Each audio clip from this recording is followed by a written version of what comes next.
नमस्कार, मी डॉक्टर स्मित अरविंद गायकवाड. मी शासकीय वैद्यकीय महाविद्यालय कोल्हापूर येथे कान नाक घसा तज्ज्ञ म्हणून काम करत आहे. डॉक्टर म्हणून काम करताना मी एक गोष्ट नेहमी पाहतो, ती म्हणजे रक्ताची कमतरता. आमच्या हॉस्पिटलमध्ये जवळजवळ असे मी अनेक रोज रुग्ण बघतो ज्यांना रोज रक्ताची गरज लागते. आमच्या पीडियाट्रिक वॉर्डमध्ये थॅलेसेमियाचे पेशंट असतील किंवा सर्जरी वॉर्डमध्ये रोड ट्रॅफिक ॲक्सिडेंटचे पेशंट असतील, कॅन्सरचे पेशंट असतील, इमर्जन्सी ऑपरेशनसाठी पेशंट असतील किंवा स्त्रीरोग तज्ज्ञ म्हणजे जे गायनेकोलॉजिस्ट असतात त्यांच्याकडे जे डिलिव्हरीनंतरचे पेशंट असतील, सगळ्यांनाच रक्ताची खूप गरज असते. कित्येक वेळा आम्ही स्वतः डॉक्टर लोक आणि आमचे जे मेडिकल स्टुडंट्स आहे, पॅरामेडिकल स्टाफ आहे, ते स्वतः रक्तदान करत असतात. आमच्या हॉस्पिटलमध्ये वारंवार विचारला जाणारा प्रश्न म्हणजे रक्तदानाने काही त्रास तर नाही ना होणार डॉक्टर?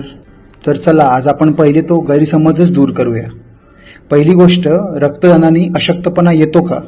तर अजिबात नाही. आपल्या शरीरात 5 ते 6 लिटर रक्त असतं आणि आपण फक्त एक 350 ml इतकंच रक्त घेतो. तर या रक्ताचे आपण 3 भाग करतो, RBC, प्लाझ्मा आणि प्लेटलेट. सो तुम्ही जे रक्त देता त्याने 3 लोकांचे प्राण वाचवले जातात.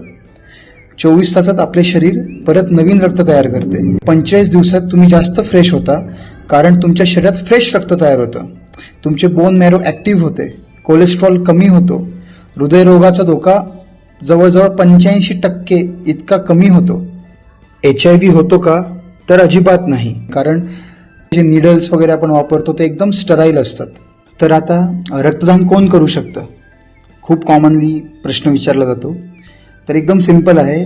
ज्यांचं वय 18 वर्षापेक्षा जास्त आहे, ज्यांचं वजन 50 किलोपेक्षा जास्त आहे, ज्यांचं हिमोग्लोबिन 12.5 पेक्षा जास्त आहे, जर तुम्ही आजारी नाही आहेत, एकदम फिट आहात, तर तुम्ही बिनधास्त रक्तदान करू शकतात. त्याचा तुम्हाला कुठलाही त्रास होणार नाही आहे. येत्या 14 जून रोजी जागतिक रक्तदान दिवस आहे. तर मी सगळ्यांना मनापासून आवाहन करतो की सगळ्यांनी जास्तीत जास्त रक्तदान करावे. करके देखो, अच्छा लगता है. धन्यवाद.